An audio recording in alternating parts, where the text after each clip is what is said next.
बहुत बहुत साधुवाद, नमन, आभार। डॉक्टर भीमराव अंबेडकर सेवा समिति, साथ ही साथ इस कार्यक्रम को चला रहे माननीय बौद्ध कथावाचक राजकिशोर जी एवं आपकी संगीत मंडली को पीपी सिंह अशोक बौद्ध समता सैनिक दल की ओर से बहुत बहुत साधुवाद। आपने हमें इस मंच पर आमंत्रित किया, इस मंच पर स्थान दिया, उसके लिए समता सैनिक दल उत्तर प्रदेश आपको साधुवाद और नमन करता है। संतों के संत संत श्री गुरु रविदास जी मानव कल्याण करने वाले विश्व जगत गुरु तथागत गौतम बुद्ध जी, विश्व रत्न सिंबल ऑफ नॉलेज बाबा साहब डॉक्टर भीमराव अंबेडकर जी को नमन करते हुए भारत की एकता, अखंडता, संप्रभुता को बनाए रखने, जाति विहीन, वर्ग विहीन समाज की स्थापना करने हेतु बाबा साहब डॉक्टर भीमराव अंबेडकर जी द्वारा 24 सितंबर 1924 को स्थापित समता सैनिक दल उत्तर प्रदेश आपको सत सत कोटि नमन करता है। बाबा साहब डॉक्टर बी.आर. अंबेडकर जी ने तथागत गौतम बुद्ध को भारत की धरती पर पुनः जन्म दिया है। तथागत गौतम बुद्ध को हमारे बीच में लाने वाले, तथागत गौतम बुद्ध का पुनर्जन्म भारत की धरती पर करने वाले बाबा साहब डॉक्टर बी.आर. अंबेडकर जी की ये सेना समता सैनिक दल लगातार भारत के अंदर 24 राज्यों में लगातार अपना सेवा सुरक्षा देने का काम करती है। आज बाराबंकी की धरती पर आपके समक्ष समता सैनिक दल उपस्थित हुआ है। समता सैनिक दल की उपस्थिति इसलिए की जा रही है कि आज जिस प्रकार से भारत के अंदर से बाबा साहब डॉक्टर भीमराव अंबेडकर जी द्वारा दिए गए आपको जो अधिकार है, जो लोकतंत्र है, जो ये संविधान है, ये संविधान सुरक्षित नहीं है। यदि आप इसकी सुरक्षा चाहते हैं, यदि आप लोकतंत्र को कायम रखना चाहते हैं, तो आपको बाबा साहब डॉक्टर बी.आर. अंबेडकर जी द्वारा बनाए गए संविधान को बचाना होगा, आपको लोकतंत्र को बचाना होगा, आपको बाबा साहब डॉक्टर भीमराव अंबेडकर जी की विचारधारा पर चलना होगा। जब तक आप बाबा साहब डॉक्टर बी.आर. अंबेडकर जी की विचारधारा पर नहीं चलेंगे, तब तक हमारा भला होने वाला नहीं है। मानव कल्याण का मार्ग बताने वाले तथागत गौतम बुद्ध जी, जिन्होंने अपने जीवन का, अपने बच्चों का परित्याग करके मानव कल्याण के लिए उन्होंने अपना घर दरबार परिवार छोड़ा और इस देश, इस दुनिया के लिए, संपूर्ण जगत के लिए तथागत गौतम बुद्ध ने अपना धम्म दे दिया, आपको ज्ञान दे दिया, आपको बुद्ध दे दिए। जब तक आप उस बुद्ध को अपने अंदर नहीं अपनाएंगे, जब तक आप उस धम्म के मार्ग पर नहीं चलेंगे, जब तक आप एक संगत का नहीं अपनाएंगे, तब तक आपका कल्याण होने वाला नहीं है। तथागत गौतम बुद्ध ने आपको त्रिशरण दिए हैं, आपको पंचशील दिए हैं, जो हमारे बुद्ध कथावाचक राजकिशोर जी बुद्ध कथाओं के माध्यम से प्रतिदिन वंदना के द्वारा आपको बताते हैं। हम अपने परिवार को, अपने बच्चों को चलाने के लिए अपनी रोजी रोटी कमाने का काम करते हैं। रोजी रोटी कमाना हमारे बच्चों के पेट को पालने के समान होता है। जब तक हम अपनी भूख को नहीं मिटाएंगे, तब तक हम आगे नहीं बढ़ पाएंगे।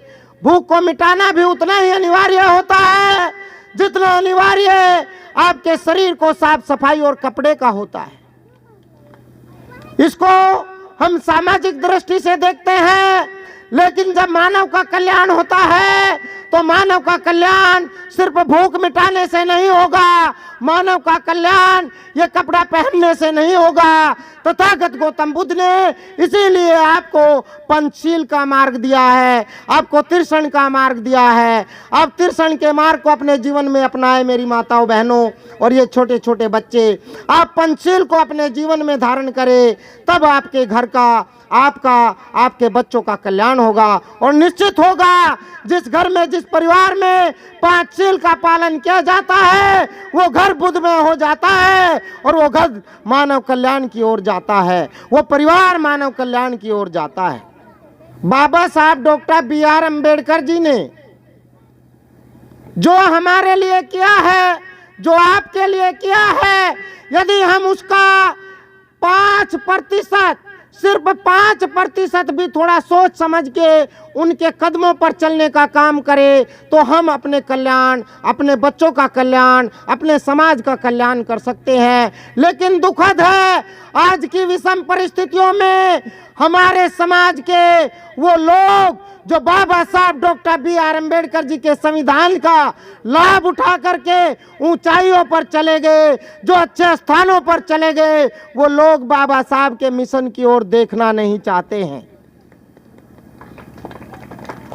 वो इसलिए नहीं देखना चाहते हैं क्योंकि उन्होंने स्वार्थ सिद्धि प्राप्त कर ली है, और जो स्वार्थ सिद्धि के लिए समाज के बीच में आता है वो समाज का भला करने वाला नहीं होता है। ऐसे लोगों को समाज से निष्कासित करिए और समाज के अंदर ऐसे लोगों को उठाने का काम करे जो अपने साथ साथ में समाज का भी हित करता हो, जो समाज के लिए ज्यादा और अपने लिए कम जीता हो। ऐसे लोगों को, ऐसी माताओं को, ऐसी बहनों को, ऐसे युवा क्रांतिकारी साथियों को आगे बढ़ाने का काम करे, क्योंकि बाबा साहब डॉक्टर B.R. अम्बेडकर जी ने अपने बच्चों का परित्याग करके, अपनी बीबी का, अपने परिवार का परित्याग करके हमारे लिए संविधान देने का काम किया है, हमारे लिए हक अधिकार देने का काम किया है।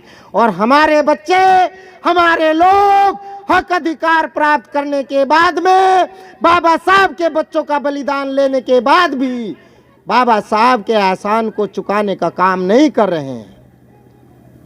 जब तक बाबा साहब डॉक्टर B.R. अम्बेडकर जी की विचारधारा आपके हमारे पास है, जब तक इस देश में संविधान है, तब तक आप ऐसे ऐसे पंडालों के नीचे, हरे कारपेट पर और बढ़िया अच्छे स्थानों पर बैठ करके आप आनंद से बुद्ध कथाओं का आनंद ले सकते हैं। जिस दिन ये संविधान, ये लोकतंत्र खत्म हो जाएगा, आपके पास ये पंडाल नहीं रहेंगे, आपके पास राजकिशोर जी कथावाचक भी नहीं रहेंगे। आपके पास भारत का संविधान है, आपके पास लोकतंत्र है, बाबा साहब द्वारा दी गई ताकत है, तो आपके पास सब कुछ है। मैं सिर्फ ज्यादा ना कहते हुए चंद समय के अंदर आपको बहुत महत्वपूर्ण बातें बताऊंगा जो हमारी बहन जी, माता जी यहाँ बैठे हैं। जिस बाबा साहब डॉक्टर B.R. अम्बेडकर जी के पार्क में आप है, मेरी माताओं बहनों जरा थोड़ा गौर से सुनिए, मैं आपके लिए बोल रहा हूँ। जिस अम्बेडकर पार्क में आप बैठी है, जिस कथा को आप सुन रहे हैं, बाबा साहब डॉक्टर B.R. अम्बेडकर जी की पत्नी माता रमाबाई के बारे में कभी पढ़ के देखिए, उनके बारे में कभी पढ़ के देखिए कि उन्होंने जो बलिदान दिया है, उस बलिदान का 10% भी यदि आप अपने जीवन में उतार ले तो हर घर में अम्बेडकर पैदा हो जाएंगे, हर घर में अम्बेडकर पैदा हो जाएंगे। जिस दिन हमारी माताएं और बहनें माता रमाबाई के जीवन को अपने जीवन में उतार लेगी, आपको किसी चीज की आवश्यकता नहीं होगी, आपके पास सब कुछ होगा, आपका परिवार संपन्न होगा और आपका जीवन संपन्न होगा। आने वाले समय में समता सैनिक दल की सुरक्षा हर ब्लॉक में होगी, हर गांव में होगी, हर जिले में होगी और बड़े स्तर पर समता सैनिक दल बाबा साहब के संविधान को बचाने का काम करेगा, आपके अधिकारों को बचाने का काम करेगा।